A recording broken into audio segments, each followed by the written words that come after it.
Sekarang kita bahas soal-soal sifat koligatif larutan yang sering muncul di UNBK maupun masuk perguruan tinggi negeri.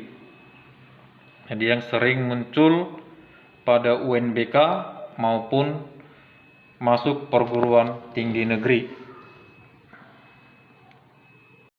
Urutkan kenaikan titik beku larutan di bawah ini. Jadi dikasih larutan ada sebanyak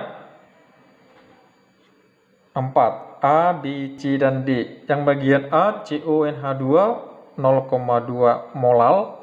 Yang B, NaCl 0,3 molal. Yang C, C6H12O6 0,3 molal. Yang D, H2SO4 0,3 molal. Nah, langkah pertama supaya cepat adalah tentukan dulu zat tersebut termasuk elektrolit atau non.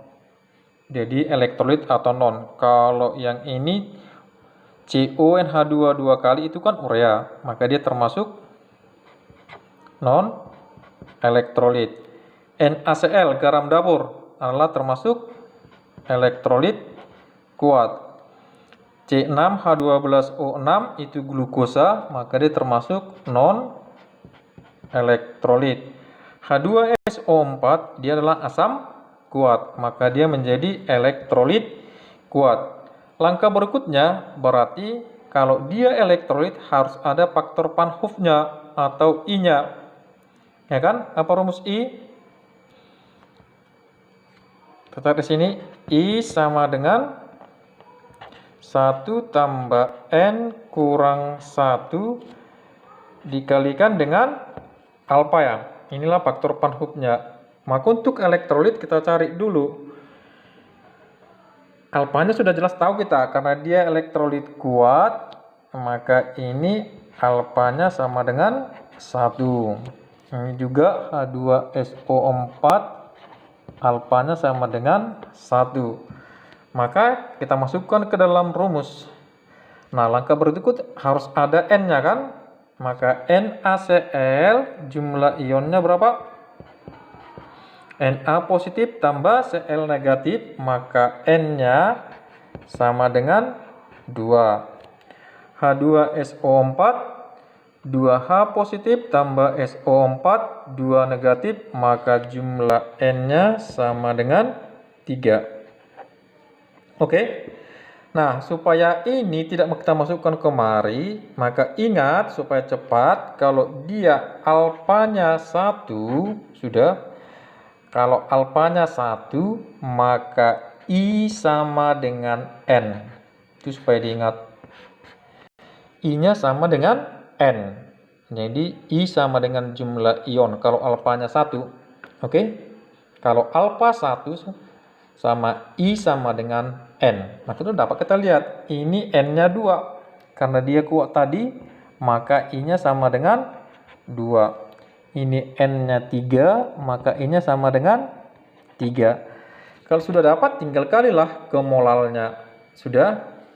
Yang ini dia non elektrolit, maka M-nya tetap. Sudah?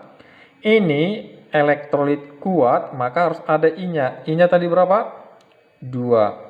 Maka harus dikali 2. Maka ini menjadi 0,6 ya. Ya kan? Ini dia non elektrolit, maka tetap M-nya. Ini H2SO4 termasuk elektrolit. Sudah? Maka kalikan dengan I-nya.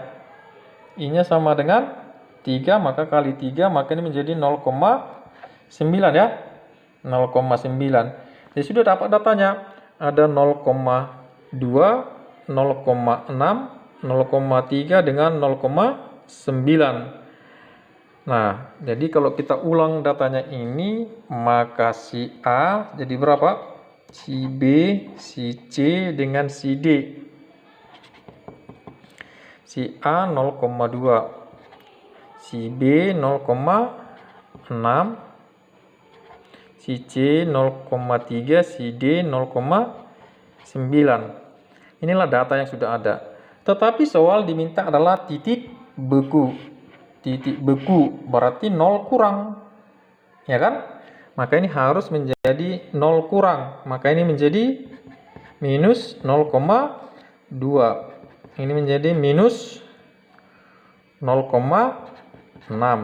Ini menjadi minus 0,3. Ini menjadi minus 0,9. Maka inilah datanya.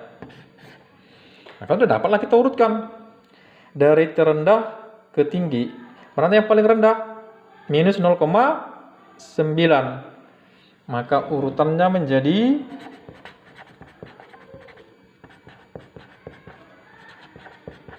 yang terendah. Berarti harus si D dulu, baru masuk si B ya, baru masuk si C, masuk si A ya. Inilah urutannya.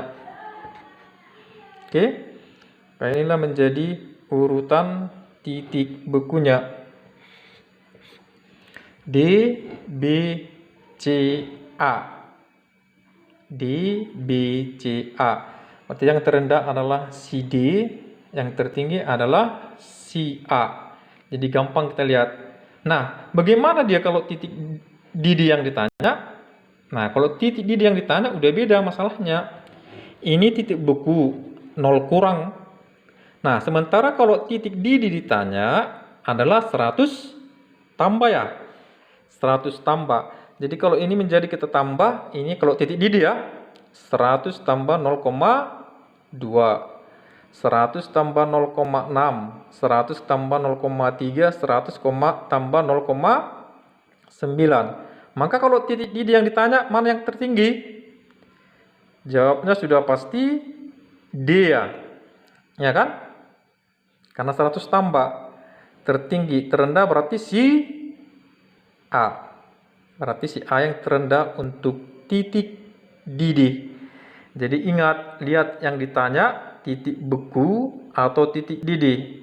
Kalau titik beku 0 dikurang hasilnya, sementara untuk titik didih adalah 100 tambah. Jadi berbanding terbalik dia nanti hasilnya.